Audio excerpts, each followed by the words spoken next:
kita berada dalam satu keadaan di dunia ini. Seringkali orang melihat bahwa kalau kita tidak menjadi orang yang diingat, kalau tidak menjadi orang yang ada apa-apanya, maka apalah arti hidup ini? Inilah ajaran dunia bagi kita. Kita diundang untuk selalu supaya orang itu ingat kita. Entah dengan cara yang baik atau dengan cara yang tidak baik, kita selalu diminta untuk dapat apa? Dikenal, untuk dapat dikenal. Kita dimintakan untuk membuat misalnya video viral. Kita sering kali mendengar, waduh videonya itu viral pendeta.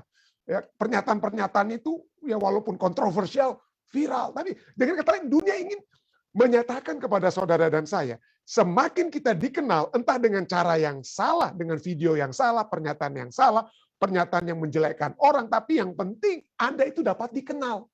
Anda dapat dikenal. Anda dapat diingat orang. Ya, walaupun dengan cara yang sekali lagi, dengan cara yang salah sekalipun. But advertensi yang buruk, menurut orang-orang katakan ya di Amerika ini, but advertensi yang buruk itu adalah advertensi juga. Yang baik, yang penting Anda dikenal. Yang penting Anda diingat.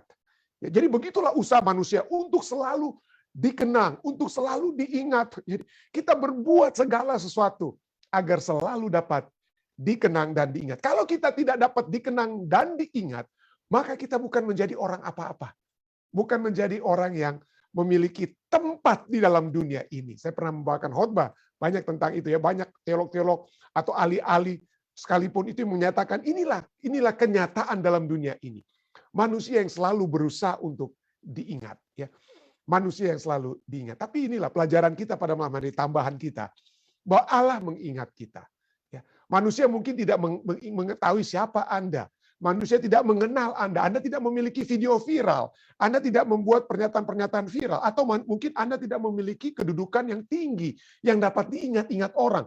Nama Anda mungkin tidak ada dalam catatan, oh Anda pernah jadi presiden ini, presiden itu. Mungkin foto Anda tidak ada di ruangan pertemuan ya. Di banyak institusi kita, kalau Anda pernah menjadi presiden atau rektor, maka ada foto-foto tersebut. Dan saya pernah ingat ada yang pernah menyatakan, saya tidak dengar langsung kata, waduh, saya rindu ada foto saya di dinding ini ya sebagai pemimpin tempat ini. Ya, itulah manusia ya. Manusia kita ingin untuk dapat diingat ya. Tetapi Musa diingat Tuhan walaupun keadaannya mungkin seakan-akan dia tidak diingat ya. Dan pada saat saya memikirkan tentang Musa di dalam Bahtera, ya mungkin kita pikir wah enak sekali Musa ya, kurang lebih 1 tahun lebih dia 1 tahun lebih dia ada dalam Bahtera ya. Ahli Alkitab mencoba untuk menuliskan kira-kira berapa halaman atau harinya Nuh. Tapi kesimpulan bersama semuanya bahwa dia lebih dari apa ya? Dia lebih daripada 1 tahun berada di dalam Bahtera. Dan kalau kita memikirkan tentang keadaannya dalam Bahtera, saya memikirkan ini keadaannya enak atau tidak ya? Keadaannya itu enak atau tidak? Nah, di Amerika Serikat pada saat ini orang sering melakukan liburan dan satu liburan yang paling sering dilakukan adalah melakukan apa yang dikenal dengan cruise. Kita ikut dengan kapal-kapal pesiar ya. Saya mohon maaf. Hari ini cuaca di New Jersey agak cukup dingin ya. Jadi mungkin itulah menyebabkan saya sedikit terganggu. Jadi oke, kembali ke pelajaran kita. Jadi di Amerika Serikat banyak orang suka berlibur dengan kapal pesiar. Saya belum memiliki kesempatan ya. Saya belum memiliki kesempatan dengan kapal pesiar ya. Tapi katanya wah enak sekali ya. Enak sekali kalau mengikuti kapal pesiar. Kenapa? Ada tempat tidur, makannya sudah disiapkan 3 kali sehari, makan bebas gitu katanya ya. Lalu ada banyak entertainment dalam kapal pesiar tersebut. Jadi begitu enaknya sampai ada orang yang sudah berpuluhan tahun dia tinggal di dalam kapal pesiar. Dia lebih daripada 20 tahun. Nama orang tersebut adalah Mario Salcedo. Ya, Mario Salcedo. Dari tahun 1997 dia sudah hidup di kapal pesiar. Dia kecuali waktu COVID saja baru dia kembali, dia tinggal di darat. Tapi dia tinggal di kapal pesiar, dia bekerja di kapal pesiar, dia seorang financial consultant. Jadi dia konsultan keuangan dari orang-orang kaya. Jadi itu saja dia. Yang penting ada internet di kapal pesiar, itulah dia bekerja ya. Dan dia tinggalnya itu di Mario Salcedo. Jadi di artikel ini ya The Sun ini ya. Dia lebih dari 20 tahun dia sudah, dan dia itu dimulaikan pada saat dia punya rumah tadinya tahun 1997-an, dia punya rumah itu di Miami, di Florida, tapi kemudian dia suka juga tinggal di hotel, dan dia pikir, daripada tinggal di hotel cuma di satu tempat, kenapa saya tidak tinggal di hotel yang terapung di kapal pesiar, Jadi tinggallah dia di kapal pesiar, bekerjalah dia di kapal pesiar, dan sudah orang-orang di kapal pesiar ya seringkali kan cuma ada 1 bulan, ada yang sampai 3 bulan ya, tergantung, saya nggak tahu ya orang bilang ya sampai ada yang 3 bulan, tapi dia sudah biasa sampai orang-orang di kapal-kapal pesiar itu sudah tahu dia, dikenal lah dia Super Mario tersebut ya. Dan itulah dia tinggal, kan enak sekali ya, enak sekali tinggal di kapal pesiar. Sekali lagi saya tidak pernah, kenapa? Ya karena mungkin pertama-tama ya kami lebih suka kalau berlibur tuh suka lihat alam ya, suka lihat alam, dan juga mungkin makanannya itu tidak cocok ya kalau di kapal pesiar, mungkin makanan mewah sekali, tapi ya kami mencoba untuk hidup yang lebih sederhana, lebih sehat. Jadi makanan di kapal pesiar itu mungkin kami anggap rugi ya, karena paling kami cuma makannya yang terpilih-pilih saja, salad-salad atau apa gitu ya, nggak makan daging dan lain sebagainya. Tapi itulah ya kapal pesiar yang ada di Amerika dan di dunia saat itu, wah mewah sekali ya, seperti Titanic, lebih daripada itu, sangat-sangat mewah. Bahkan kalau Anda ingin mempelajari orang-orang yang seperti Mario Salcedo dia nggak pernah tulis buku tentang kehidupannya di kapal pesiar. Tapi ada seorang wanita, ibu yang bernama Mama Lee Watchstetter ya, Mama Lee Watchstetter. Nah, dia sudah menulis buku. Bukunya berjudul apa? I may be homeless. Saya tidak punya rumah, but you should see my yacht. Anda harus melihat kapal mewah yang saya miliki. Kenapa?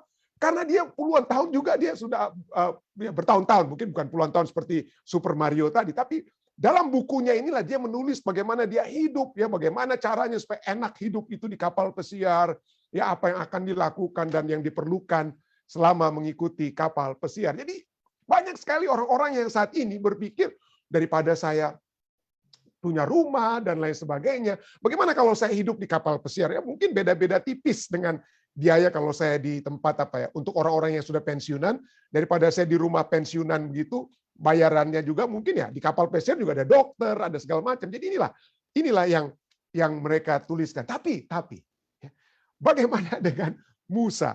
Kalau saya lihat Musa itu bukan di kapal pesiar, saudara-saudara ya. Dia di kapal yang mengangkut binatang, boleh dibilang ya, bukan yang mengangkut orang-orang kaya, bukan mengangkut orang-orang yang mewah dengan ada tukang masak khusus, ada entertainment-nya dan lain sebagainya, cuma dikasih bangun dan untuk makan 3 kali sehari, mendarat di port-port tertentu, jalan-jalan di kota ini, kota itu, naik lagi ke kapal, lalu berlabuh kembali ke negara-negara lain dan lain sebagainya.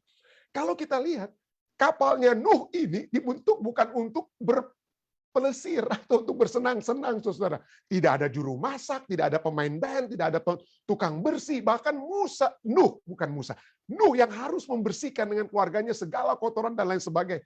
Coba bayangkan, Anda bayangkan hidup seperti di kandang binatang, ya di kebun binatang atau di kandang binatang. Bagaimana keadaan kita di kandang atau di kebun binatang, hidup dengan bersama-sama dengan hewan-hewan tersebut, ya? Jadi itu bukan kapal pesiar, saudara. Itu bukan kehidupan di kapal pesiar. Saya pernah naik kapal tentunya ya, waktu di Indonesia sering naik kapal Kambuna atau apa itu ya, kapal Kambuna. Tapi pada umumnya saya karena masih mahasiswa, saya naik kelas ekonomi. Wah, kalau kelas ekonomi itu bukan dengan binatang, tentu saya tidak ya, tapi dengan manusia. Tapi kalau manusianya itu berjejalan itu di ruangan kelas ekonomi, waduh, rame juga saudara ya. Rame juga suasananya dan hawanya ya. Hawanya juga rame juga sekali. Apalagi yang ini Nuh ini bukan dengan manusia, bukan di kapal ekonomi di Kambuna dan itu ya. Tapi dia bersama-sama binatang, bersama-sama dengan binatang, dan 1 tahun dengan binatang. Waduh, saya hidup di saya pernah melihat, saya nggak ada lagi fotonya, tapi saya pernah waktu lalu ya, bagaimana keadaan orang-orang yang miskin di Ethiopia ya. Dalam rumah mereka, disitulah mereka seringkali tidur dengan kambing atau domba mereka di Ethiopia. Saya waktu lalu ada fotonya ya, saya tidak sempat lagi cari untuk saya tampilkan pada saat ini, tapi saya pernah masuk ke rumah mereka. Rumah Gojo orang Ethiopia, dengan yang mana mereka tidur, mereka masak di situ, nggak ada, karena dingin di Ethiopia kan dingin ya, jadi cuma ada pintu, jarang ada jendela di Gojo mereka yang bulat gitu ya.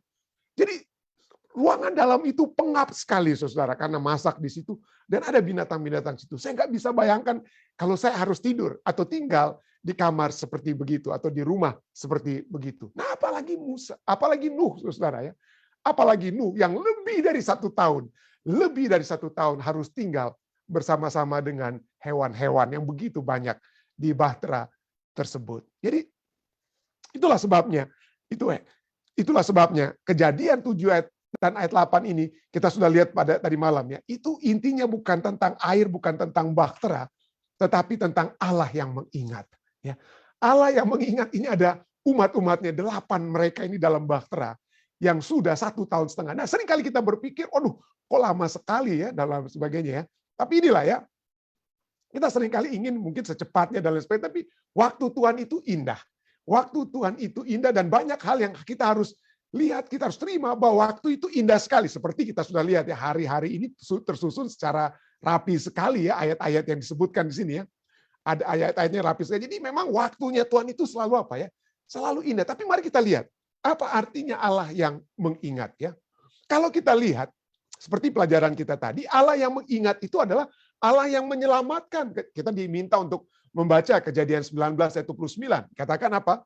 Demikianlah pada waktu Allah memusnahkan kota-kota di lembah Yordan dan menunggak-balikan kota-kota kediaman Lot, maka Allah ingat kepada Abraham. Ini apa yang terjadi pada saat Lot ditawan dan ada kerajaan-kerajaan yang menyerang tempat tinggal daripada Lot dan menawannya dan lain sebagainya. Lalu Abraham menyelamatkan Lot dan keluarganya dan dengan pegawai-pegawainya itu serang itu raja-raja kota-kota tersebut ya. Jadi tapi bukan Abraham yang memenangkan, tapi Tuhan yang memenangkan. Jadi Allah memusnahkan kota-kota lembah Yordan ya.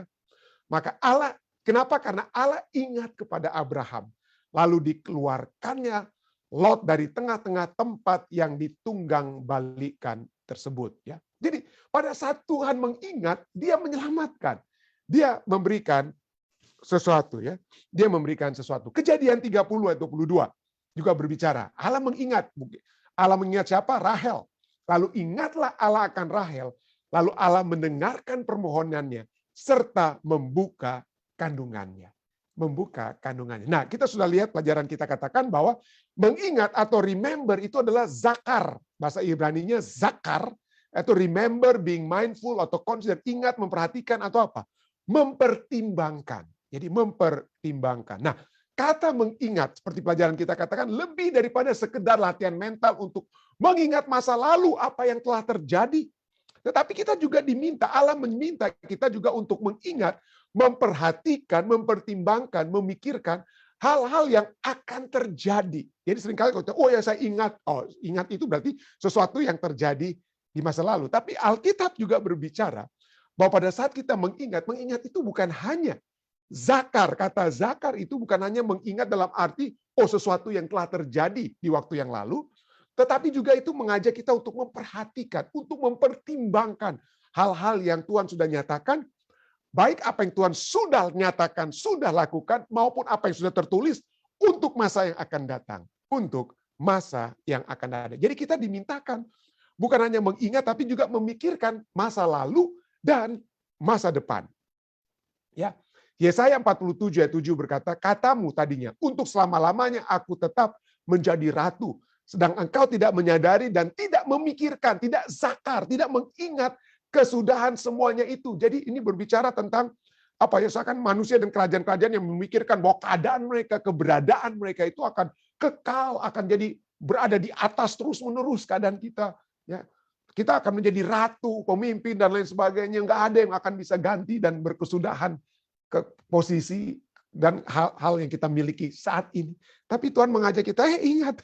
Ya, ingat, kamu tidak menyadari, kamu tidak memikirkan, kamu tidak ingat kesudahan semuanya itu. Jadi kita harus dimintakan untuk remember akhir daripada segala sesuatunya. Jadi kita seringkali mengalami keadaan-keadaan seperti kita tidak diingat Tuhan. Tapi mari kita ingat ya, kita tidak diingat. Dengan kata kita diingat oleh Tuhan. Ya, saat ini mungkin kita memikirkan kita tidak diingat, tetapi sesungguhnya kita ketahuilah bahwa Tuhan selalu mengingat kita ya. Pengkhotbah 11 ayat 8 katakan, oleh sebab itu, jikalau orang panjang umurnya, biarlah ia bersukacita di dalamnya. Tetapi hendaklah ia ingat akan hari-hari yang gelap. Apa itu hari-hari yang gelap? Ya, kita bersuka cita, tapi ingat di depan kita itu bisa jadi ada hari-hari yang gelap karena banyak jumlahnya. Segala sesuatu yang datang, ya itu hari-hari gelap yang datang itu adalah kesia-siaan, adalah kesia-siaan. Jadi Allah mengingat Nuh artinya apa? Allah yang memikirkan Nuh dan mengingat untuk memberikan keselamatan. Dia mengingat perjanjiannya. Kita sudah bahas tadi malam ya, bahwa pada saat Allah mengingat Nuh dan segala binatang dan segala yang bersama-sama dengan dia, Allah mengingat bukan hanya tentang pertama-tama apa perjanjiannya ya, seperti Keluaran 2:24, Allah mendengar umat-umat Israel yang berteriak ya.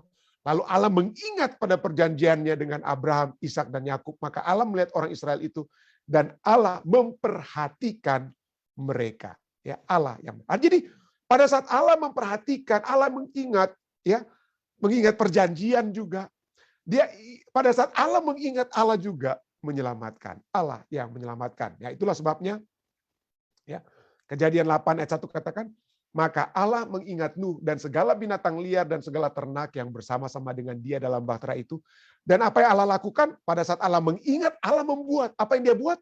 Ia membuat angin menghembus melalui bumi sehingga air itu turun. Nah, kata angin atau wind, ruah bahasa Ibraninya ya, ruah itu berarti breath, wind, spirit, nafas, angin atau roh ya.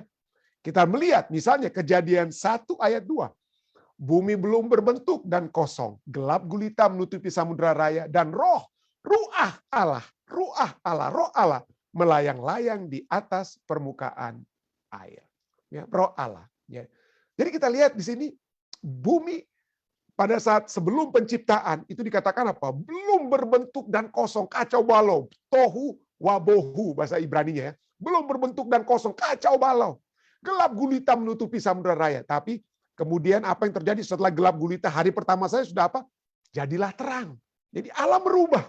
Allah merubah yang kacau balau ini. Allah merubah yang kacau balau untuk menjadi tempat yang dapat dinikmati, dapat dihuni oleh umat manusia. Itulah penciptaan, minggu penciptaan. Dan demikian juga setelah umat manusia itu yang berdosa, ya, berbuat kejahatan yang begitu hebat sampai harus mendapatkan penghukuman dari Tuhan melalui air bah. Apa yang Tuhan lakukan sebelum dia memperbaiki, sebelum Nuh dan anggota keluarganya layak kembali menghuni dunia ini, pertama-tama ada apa? Adanya ruah, adanya kuasa ilahi untuk mencipta Kejadian 1 dan menciptakan kembali Kejadian pasalnya yang ke-8. Itulah roh di situ ya. Roh yang memberikan pembaruan atau memperbaharui kembali. Tidak heran Yesaya 32 ayat 15 katakan apa? Sampai dicurahkan kepada kita roh dari atas, maka padang gurun akan menjadi kebun buah-buahan. Jadi kalau tidak ada roh, maka padang gurun akan menjadi padang gurun. Ya, terus menerus. Tapi pada saat roh itu, kuasa ilahi itu turun, maka padang gurun akan menjadi kebun buah-buahan. Dan kebun buah-buahan itu akan dianggap hutan. Artinya apa? Kebun buah-buahan itu subur sekali. Biasanya kebun buah-buahan itu ada jarak-jaraknya ya, pohon-pohonnya. Tapi ini dianggap hutan. Itu karena apa? Waduh, tumbuhnya itu begitu lebat kebun buah-buahan tersebut. Dianggap hutan. Kenapa? Oleh sebab adanya roh. Adanya ruh. Adanya ruh. Ya, bahasa Indonesianya dulu bukan roh, tapi ruh. Ya, kita. Itu dari mungkin hubungan dengan bahasa Ibrani ruah. Ya. Ruah. Jadi itulah. Jadi Allah yang memperbaharui, pembaharuan itu bukan usaha Nuh. Pembaharuan yang terjadi dalam kehidupan kita. Kalau kehidupan kita itu sudah kacau balau, ya, berantakan, mungkin kita dapat katakan ya. Kalau kita ingin memperbaharui kehidupan kita, itu kita tidak dapat lakukan dengan kuasa kita atau kuasa manusia, saudara-saudari. Bukan. Hanya kuasa roh saja. Kuasa ruh saja atau ruah sajalah yang menyanggupkan kehidupan kita yang belum berbentuk dan kosong atau kacau balau itu menjadi teratur. Hanya oleh kuasa roh. Jadi Allah yang menyelamatkan melalui kuasa ilahinya. Apa yang terjadi kemudian? Nah, ini kita tidak melihat semua ayat ya, beberapa ayat saja. Banyak sekali pelajaran yang indah, tapi kita lihat saja beberapa ya. Kejadian 8 ayat 3. Maka surutlah air itu dari muka bumi. Demikianlah berkurang air itu sesudah 150 hari. Ini adalah lawan daripada air yang berkuasa. Air yang berkuasa, kemudian air yang menyurut. Oleh sebab adanya roh yang melayang-layang seperti Kejadian 1. Kejadian 1, air berkuasa juga ya. Kejadian 1. Roh melayang-layang, lalu kemudian apa? Tuhan membuat air yang berkuasa itu normal. Dipisahkanlah pada hari kedua air yang di atas, di air yang di bawah. Pada hari ketiga dipisahkanlah air dan daratan. Jadi ada saatnya air itu berkuasa. Dan inilah lawan daripada Kejadian 8 ayat 3. Surutlah air itu adalah lawan daripada apa? Lawan daripada Kejadian 7 ayat 17-24. 40 hari lamanya air bah itu meliputi bumi. Air itu naik, bukannya surut, dia naik. Ya. Dia naik dan mengangkat bahtera itu sehingga melampung tinggi dari bumi. Dan berkuasalah air itu di atas bumi 150 hari lamanya. Tetapi kemudian apa yang terjadi? Surutlah air tersebut. Dan coba kita lihat, pada saat Allah membuat air itu surut, apa yang terjadi? Keselamatan ya. Tanpa air yang surut, Nuh akan hidup dan mati terus di dalam bahtera. Tanpa adanya air yang surut, maka kehidupan Nuh itu berakhir di dalam bahtera. Tapi apa yang terjadi setelah Allah membuat air itu surut? Ya, maka keselamatan. Dan di dalam Alkitab, air yang menyurut, air yang kembali kepada posisinya, air yang kembali berbalik kepada posisinya yang normal, itu memberikan keselamatan. Memberikan keselamatan. Apa contohnya pendeta? Ya, mungkin kita lihat ya. Yosua 4 ayat 18. Yosua 4 ayat 18 katakan, ketika para imam, ini Yosua menyeberangi sungai Yordan ya. Mereka memasuki tanah perjanjian. Ketika para imam pengangkat tabut perjanjian Tuhan itu keluar dari tengah-tengah sungai Yordan, dan baru saja kaki para imam itu dijejakkan di tanah yang kering, maka apa? Berbaliklah air sungai Yordan ya. Berbaliklah air sungai Yordan itu ke tempatnya. Berbaliknya dan mengalir seperti dahulu dengan meluap sepanjang tepinya. Nah, kenapa? Kata yang sama ya. Kata yang sama yaitu kata surut dan berbalik, itu adalah satu kata yang sama dari kata bahasa Ibrani shuv. Shuv, to turn back, to return, kembali kepada posisi yang semula, yang normal. Ya, jadi yang tidak normal itu air itu terpisah, air terpisah sehingga orang Israel itu apa? Menyeberang. Air orang Israel itu apa? Menyeberang sungai Yordan. Lalu pada saat para imam itu selesai, orang-orang semua sudah menyeberang, lalu yang terakhir para imam yang mengangkat tabut perjanjian itu, kemudian dari tengah sungai Yordan mereka naik dan tiba di tepian, apa yang terjadi? Maka berbaliklah air sungai Yordan itu ya. Kata surut itu sama. Jadi bukan surut itu tidak ada lagi, tapi surut itu dia air yang kembali, kayak pasang surut. Air yang kembali kepada apa? Posisinya yang normal, bukan di pinggir pantai tapi di tengah laut, mungkin begitu ya. Jadi air di sungai Yordan kembali mengalir. Jadi kata shuv itu berarti surut atau berbalik, itu kembali kepada keadaan atau posisi semula yang normal ya. Dan ini sama dengan pada saat tentara Firaun ya, Mesir mengejar orang Israel. Anda bisa membaca dalam Keluaran 14 ayat 24 ayat 28 maksud saya. Keluaran 14 ayat 28 sana dikatakan apa? Berbaliklah segala air itu lalu menutupi kereta dan orang berkuda dari seluruh pasukan Firaun. Dan apa akibatnya? Apa akibatnya pada saat pasukan Firaun itu, pada saat air itu berbalik? Air yang surut, bukan berarti dia surut tidak ada, tapi dia kembali kepada apa? Posisinya yang semula. Maka yang terjadi pada saat air itu kembali pada posisi yang semula, maka binasalah tentara-tentara apa ya? Tentara-tentara Firaun tersebut. Jadi itulah surut yang berbalik ya, kembali kepada posisi yang semula yang menyebabkan Nuh selamat. Yang menyebabkan orang-orang Israel yang menyeberangi sungai Yordan selamat. Yang menyebabkan orang-orang Israel melewati Laut Merah bersama-sama dengan Musa selamat. Ya. Jadi Allah yang menyelamatkan dengan cara apa? Air yang surut. Air yang surut. Lalu apa lagi? Oke, berikut ya, satu ayat terakhir, saudara. Kejadian 8 ayat 4. Dalam bulan yang ke-7, pada hari yang ke-17 bulan itu, terkandaslah bahtera itu pada pegunungan Ararat. Terkandaslah bahtera tersebut ya. Bahasa Inggrisnya, Alkitab bahasa Inggris katakan, and on the 17th day of the 7th month, the ark came to rest. Jadi terkandaslah, itu bahasa Inggrisnya, beristirahatlah. Beristirahatlah air bahtera tersebut di pegunungan apa? Pada pegunungan Ararat. Jadi bahtera yang kandas, itu bahasa Inggrisnya atau bahasa aslinya itu adalah bahtera yang beristirahat. Kandas, rested, nu'ah, to rest, beristirahat. Nah, ini satu pelajaran yang sangat indah. Kenapa? Pada saat Allah menyelamatkan Nuh, ya, dia menggunakan satu istilah yang Alkitab menggunakan satu istilah yang sangat-sangat menarik. Kenapa? Kata rest, beristirahat itu adalah nu'ah. Bahasa apa? Nu'ah bahasa Ibrani-nya. Terkandaslah atau beristirahatlah bahtera itu nu'ah. Kalau Anda dengar-dengar, kalau saya ulang-ulangi kata nu'ah, itu berhubungan dengan kata apa itu? Nuh. Ya. Kata nu'ah itu adalah satu kata yang sama dengan nama Nuh, saudara ya. Nama nu'ah itu Nuh. Kalau nu'ah itu bahasa kata kerjanya daripada rest. Kata bendanya itu adalah noah.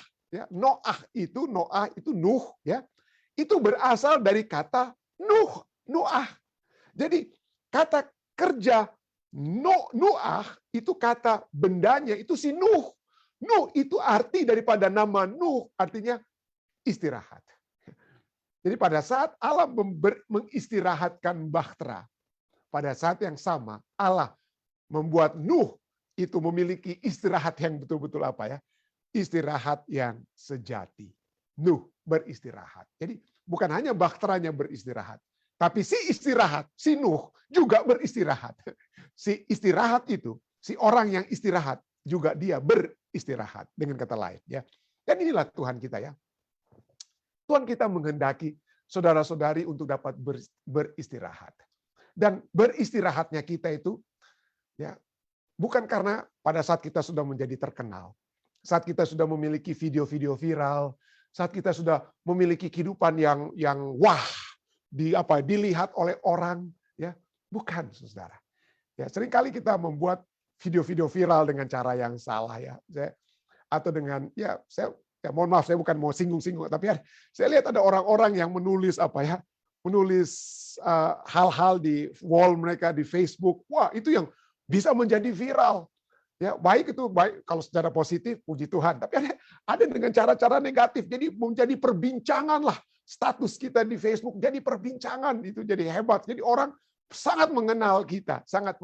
Tapi mungkin dengan cara yang salah. Yang artinya apa maksud saya?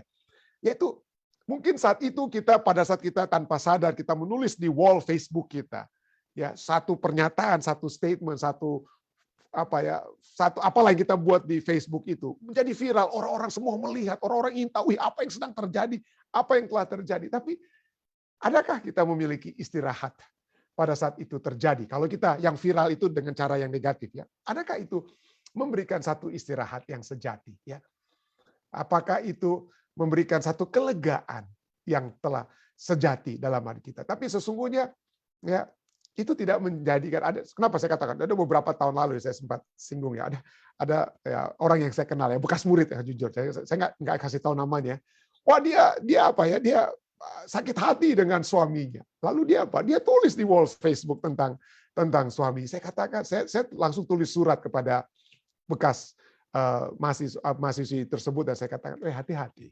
Ya, kenapa? Saat ini mungkin kamu betul kamu ingin mengungkapkan perasaanmu, tapi kamu tulis itu di wall Facebook dan semua orang seluruh dunia tahu dan itu sukar untuk dapat diambil. Mungkin kamu bisa delete, kamu bisa hapus, tapi kalau ada yang bisa screenshot itu wah itu tidak akan pernah tidak akan pernah terhapus. Kalaupun kita delete, kita bisa menggunakan fitur di Facebook, kita lihat bagaimana itu sebelum diedit atau apa, jadi masih tetap bisa di-delete. Ya, saya katakan hati-hati. Karena suatu waktu kalau kamu kembali baikan dengan suami, lalu ada ini, waduh itu jadi rame ya saya katakan. Jadi itulah ya, kelegaan kita itu bukan pada saat kita berhasil mengungkapkan perasaan sakit hati kita di wall Facebook kepada suami atau kepada istri, ya kita tulis seperti begitu. Kelegaan kita tidak merasa lega kalau kita tulis seperti itu di wall Facebook.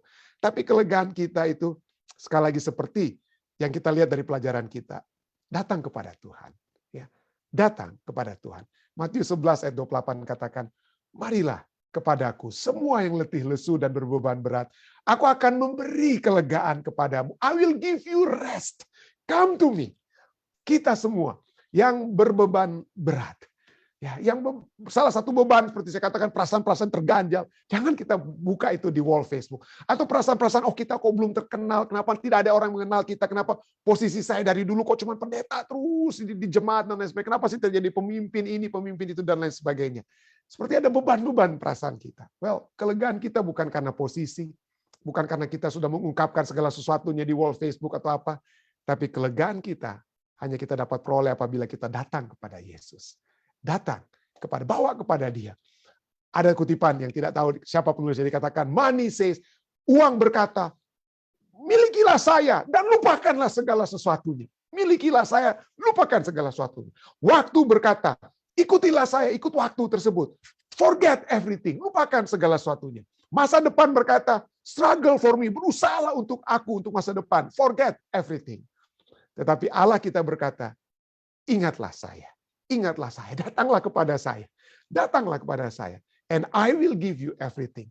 Allah akan memberikan segala sesuatu yang kita butuhkan, yang sesuai kehendaknya, yang Dia tahu berguna untuk kita. Seringkali kita ingin segala sesuatu yang tidak berguna untuk kita. Tapi kalau kita mengingat Tuhan, kita datang kepadanya, kita dapat beristirahat di dalamnya, maka Dia akan memberikan segala sesuatu yang berguna kepada kita. Kiranya saudara dan saya, kita datang terus kepada Tuhan. Karena disitulah kita memiliki istirahat yang sejati, kelegaan yang sejati. Kita memiliki bahkan bahtera yang berlabuh, bahtera yang terkandas. Karena Tuhan yang memberikan istirahat yang sejati kepada Nuh yang memang memerlukan istirahat, dan juga kepada kita semua yang memerlukan istirahat tersebut. Saya bawa ini dalam nama Yesus.